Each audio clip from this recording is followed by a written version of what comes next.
Já. Þið sendið mér post á frosti@broadcast.is og ég les upp hér í beinni eða svo til. Hér kemur eitt sem að lætur ekki nafnsins getið en hann segir: Sælir félagar, ég var að hlusta á okkur þar sem að þið voru að ræða að við ættum að vera stolt af menningu okkar og uppruna. Þið hitti naglan á höfuðið og við eigum að mæta öllum þeim niðurrifsöflum af fullri hörku sem vilja setja okkur og strákana okkar niður. Öll börn fæðast saklaus og það getur líka okkur og strákana okkar. Ég var að lesa skýrslu Tryggva Hjaltasonar stöðu drengja í skólakjörinu. Eftir lestur skýrslunar fær maður til sorgar. Ljóst að við höfum brugðist strákunum.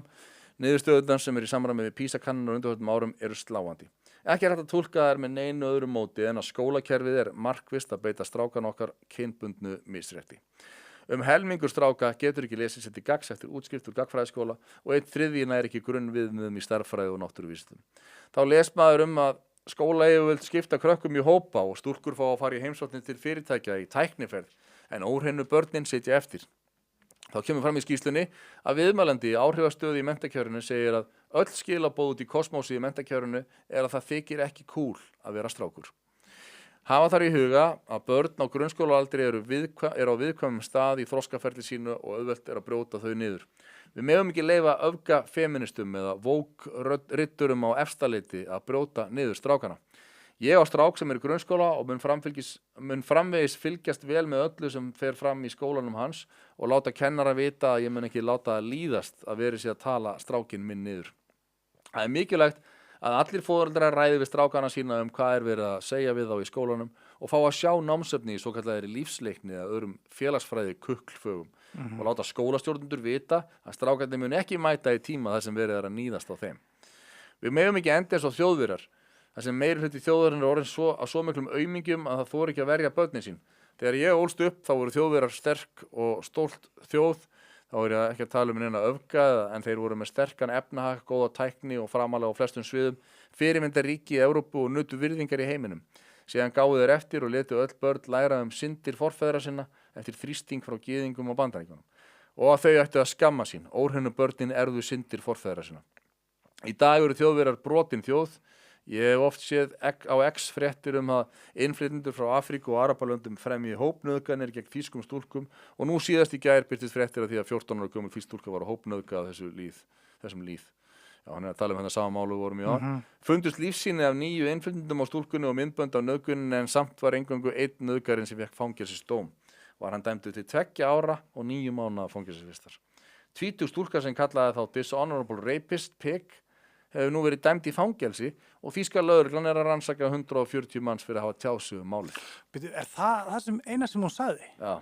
Dishonorable Pigs? Dishonorable Rapist Pig. Hún ekkert að tala kynþátt eða trú eða neitt, hún bara að segja hvað nauðgari Nei, þetta bara hatursorða. Þetta hræðileg hatursorða gegn útlendingum. Það má ekki. Það alltaf að vera vitlaust. Stöndum saman með strákunum okkar og leyfum ekki stjórnmálamönnum, skólakjörunu, vókritturunum í Astaleiti eða öðru öfgahyski að ráðast á saklausa drengi. Kveðja áskrifandi. Þetta var bréf frá nafnlausum áskrifanda sem að ég fagna alltaf þegar þið sendið mér posta á frosti@broadcast.is en ég var með eitt annað bréf held ég hérna einhvers staðar. Já.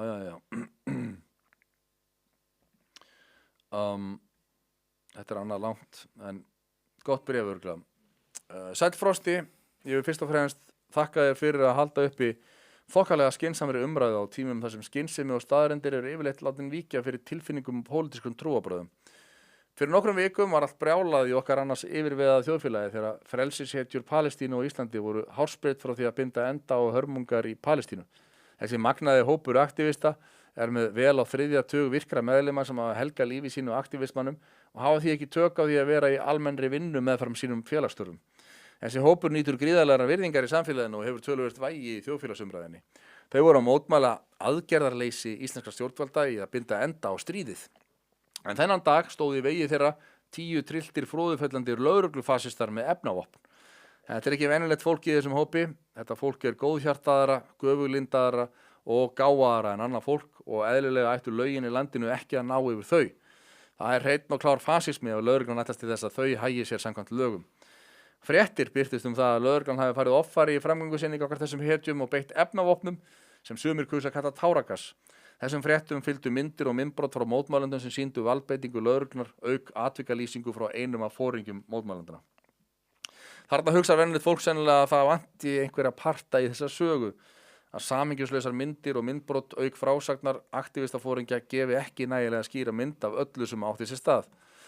Afburðagáfað, réttsýnt og góðhjartað fólk hugsar hins vegar strax fasismi, lögregluofbeldi, þöggun, landráð. Svo fer hinn hefðbundna atburðarás af stað, fólk keppist við að auglýsa hneykslun sína á samfélagsmiðlum og uppsker mörg like. Svo fara þeir allra gáfuðustu og góðhjörtuðustu í það að nafngreina lögreglumennina, semja þá níðsöngva og hvetja jafnvel til ofbeldis gegn þeim og senda líflátshótanir. Allra flottustu stjórnmálamennir eins og Guðmundur í VG og Andrés Ingi í Pírötum taka undir að lögreglan séu brjálæðingar sem þurfa að stoppa. Æsifréttamiðillinn RÚV lætur ekki sitt eftir liggja og þekktir hugsiður í samfélaginu eins og Ólöf Tara í Öfgum gáfu greinargóðar skýringar á því sem væri að eiga sér stað. Hún greindi líka mótiv lögreglumanna og lét fylgja persónuleika greiningar á þeim. Þessar frábæru greiningar lætur hún almenningi nær endurgerðslaust. Ríkið ætti að láta hana og Þorstein kynjafræðing hafa meiri pening fyrir þeirra ómetanlegu störf. En nú hefur eftirlitsnefnd störf lögreglunar farið við málið, þar sem allt myndefni úr búkmyndavélum lögreglumanna og eftirlitsmyndavélum á svæðinu skoðað. Eðlilega var maður furðu lostinn þegar í ljós kom að valdbeiting lögreglunar hafi verið fullkomlega réttlætanleg og eðlileg miðað við aðstæður. Efnavopni sem var beitt ekki táragas, þetta var útþynntur piparúði sem búinn til úr chili, dufti og matarolíu.